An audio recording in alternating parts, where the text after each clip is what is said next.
ناظرین کرام، امام بخاری رحمۃ اللہ علیہ پر اعتراضات کیا جاتا ہے کہ میلاد کے تعلق سے اگر ہمیں بدعتی کہتے ہو تو امام بخاری رحمۃ اللہ علیہ کو بھی بدعتی کہو، اس لیے کہ امام بخاری رحمۃ اللہ علیہ جب حدیث کی کتابت کرتے تھے، حدیث لکھتے تھے تو نماز پڑھا کرتے تھے، اور کتابت حدیث کے تعلق سے کوئی نماز ایجاد نہیں ہوئی ہے۔ امام بخاری رحمۃ اللہ علیہ چونکہ ایسا کرتے تھے، لہذا اگر ہمیں بدعتی کہتے ہو تو انہیں بھی بدعتی کہو۔ تو آئیے امام بخاری رحمۃ اللہ علیہ کے دفاع میں کچھ بات کرتے ہیں اور یہ دیکھتے ہیں کہ کیا امام بخاری رحمۃ اللہ علیہ کے پاس کوئی دلیل نہیں تھی اس نماز کے تعلق سے۔ سب سے پہلی بات یہ ہے کہ میلاد منانے پر کوئی شرعی دلیل آپ کے پاس نہیں تھی، اس لیے آپ کو دین میں نیا عمل ایجاد کرنے پر بدعتی کہا گیا۔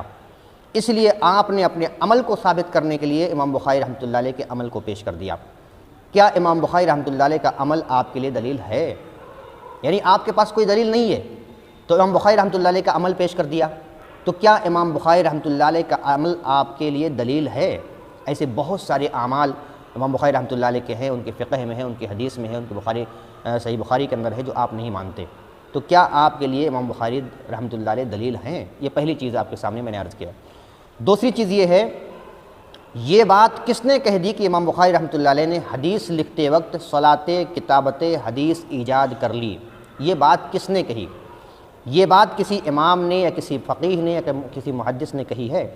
اگر کسی محدث نے، بڑے محدث نے، معتبر محدث اور معتبر فقیہ یا کوئی معتبر امام کسی نے کہا ہو تو ضرور آپ اس کا حوالہ پیش کریں۔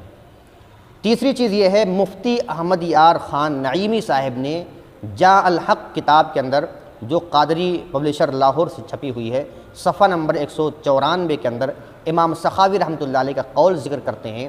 کہتے ہیں کہ امام سخاوی رحمۃ اللہ علیہ نے فرمایا کہ میلاد شریف 3 زمانوں میں، یعنی صحابہ، تابعین اور تبع تابعین، میلاد شریف 3 زمانوں میں صحابہ، تابعین، تبع تابعین، یہ 3 زمانہ کسی نے نہ کیا، بعد میں ایجاد ہوا، بعد میں ایجاد ہوا۔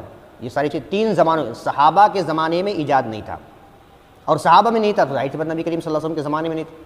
تو 4 آپ اس کو مان سکتے ہیں، نبی صلی اللہ علیہ وسلم کے زمانے میں بھی نہیں تھا، نبی صلی اللہ علیہ وسلم کے بعد حضرت صحابہ کے زمانے میں بھی نہیں تھا، اور صحابہ کے بعد تابعین کے زمانے بھی نہیں تھا، اور حضرات تبع تابعین کے زمانے کے اندر بھی یہ میلاد منانا ثابت نہیں تھا۔ پھر فرماتے ہیں کہ بعد میں ایجاد ہوا، یہ بعد میں ایجاد ہوا۔ یہ کون ذکر کرتا ہے؟ مفتی احمد یار خان نعیمی صاحب امام سخاوی رحمۃ اللہ علیہ کا قول ذکر کرتے ہیں اپنی دلیل کے اعتبار سے۔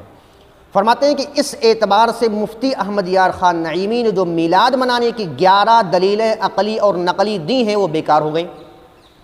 ایک طرف تو مفتی احمد یار خان نعیمی صاحب جو ہے دلیل بھی دیتے ہیں، عقلی اور نقلی دونوں دلیل، 11 دلیلیں انہوں نے دی ہیں، اور ایک طرف یہ مان رہے ہیں کہ صحابہ کے دور میں بھی، تابعین کے دور میں بھی اور تبع تابعین کے دور میں یہ چیزیں نہیں تھی، بعد میں ایجاد ہوئیں۔ تو جب بعد میں ایجاد ہوئی تو دلیل کہاں سے نکل گئی؟ پھر دلیل تو اللہ تعالیٰ کی کتاب ہے، دلیل تو نبی کریم صلی اللہ علیہ وسلم کی سنت ہے، یہ دلیلیں ہیں، یہاں سے دلیل آپ کو پیش کرنا چاہیے۔ جب تینوں زمانے میں نہیں تھا تو دلیل کہاں سے نکل گئی؟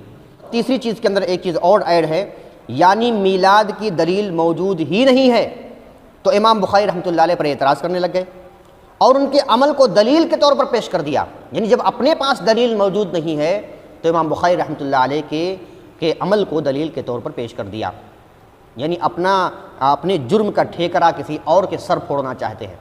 اسی طرح سے نمبر 4، امام بخاری رحمۃ اللہ علیہ کے شاگرد امام الجلیل محمد بن ابی حاتم رحمۃ اللہ فرماتے ہیں کہ میں نے امام بخاری رحمۃ اللہ علیہ کو کہتے ہوئے سنا، لا اعلم شیئا یحتاج الیہ الا هو فی الکتاب والسنہ، میں کسی چیز کو نہیں جانتا جس کی ضرورت ہو مگر وہ چیز کہ قرآن و حدیث کے اندر موجود ہوتی ہے۔ یہ آپ دیکھ سکتے ہیں سیر اعلام النبلاء کے اندر، جلد نمبر 12 صفحہ نمبر 413۔ یعنی ہر وہ چیز جس کی ضرورت مسلمانوں کو پڑتی ہے وہ قرآن اور حدیث کے اندر موجود ہوتی ہے۔ پھر آپ کیسے کہہ سکتے ہیں کہ امام بخاری رحمۃ اللہ نے جو کیا وہ بدلیل تھی یا اپنی طرف سے گڑھ لی تھی؟ یہ آپ کیسے کہہ سکتے ہیں جب امام بخاری رحمۃ اللہ علیہ مان رہے ہیں کہ کوئی بھی ایسی چیز جس کی ضرورت پڑتی ہے وہ قرآن و حدیث کے اندر موجود ہوتی ہے، وہ بات قرآن و حدیث کے اندر ملتی ہے، تو امام بخاری رحمۃ اللہ علیہ نے بھی قرآن و حدیث سے استدلال کر کے ہی اپنا کام کیا، اپنا عمل کیا۔ حدیث لکھنے سے پہلے نماز پڑھی انہوں نے۔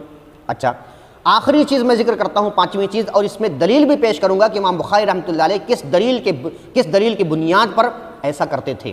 دلیل ان کے پاس تھی اور آپ کے پاس کوئی دلیل نہیں ہے، آپ کے پاس کوئی دلیل نہیں ہے۔ امام بخاری رحمۃ اللہ علیہ کیوں نماز پڑھتے تھے؟ کیا اس کی دلیل تھی یا نہیں تھی؟ آئیں دلیل دیکھتے ہیں۔ امام بخاری رحمۃ اللہ علیہ اپنی کتاب میں حدیث درج کرنے سے پہلے دل کے اطمینان کے لیے استخارے کی نماز پڑھتے تھے، استخارہ کرتے تھے، 2 رکعت نماز پڑھتے تھے۔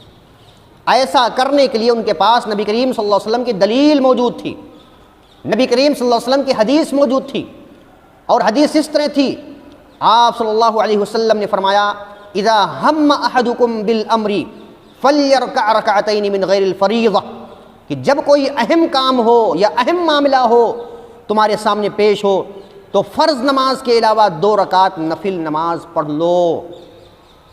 صحیح بخاری کی روایت حدیث نمبر 1162 نمبر کے، یعنی 1162 نمبر کی حدیث۔ حدیث کی کتاب لکھنا بہت اہم کام ہے، اسی اہمیت کے پیش نظر امام بخاری رحمۃ اللہ علیہ نبی کریم صلی اللہ علیہ وسلم کی حدیث پر عمل کیا کرتے تھے۔ امام بخاری رحمۃ اللہ علیہ کا عمل حدیث کے مطابق تھا، اور آپ کے پاس کوئی دلیل موجود نہیں ہے، آپ کے پاس کوئی دلیل موجود نہیں ہے، میلاد منانے کی کوئی دلیل موجود نہیں ہے۔ جیسا کہ مفتی احمد یار خان نعیمی صاحب نے امام سخاوی رحمۃ اللہ علیہ کا قول ذکر کیا کہ صحابہ کے دور میں بھی ایسا نہیں تھا، تابعین کے دور کے اندر بھی ایسا نہیں تھا، تبع تابعین، یعنی تینوں زمانوں کے اندر ایسا نہیں تھا، یہ ساری چیزیں بعد میں ایجاد ہوئی۔ لہذا معلوم ہی ہوا کہ امام بخاری رحمۃ اللہ علیہ پر کوئی اعتراض نہیں ہو سکتا، انہوں نے جو بھی عمل کیا ایک اہم کام کی وجہ سے امام بخاری رحمۃ اللہ علیہ نے استخارے کی نماز پڑھی، اور 2 رکعت نماز پڑھنے کے بعد پھر اس کے بعد حدیث کی کتابت شروع کی، اور اس کی دلیل نبی کریم صلی اللہ علیہ وسلم کی حدیث سے ملتا ہے۔ حدیث نمبر 1162 آپ دیکھ سکتے ہیں کہ جب کوئی اہم کام ہو، اہم معاملہ ہو تمہارے سامنے پیش ہو تو فرض نماز کے علاوہ 2 رکعت نفل نماز پڑھ لو، نبی صلی اللہ علیہ وسلم کا حکم ہے۔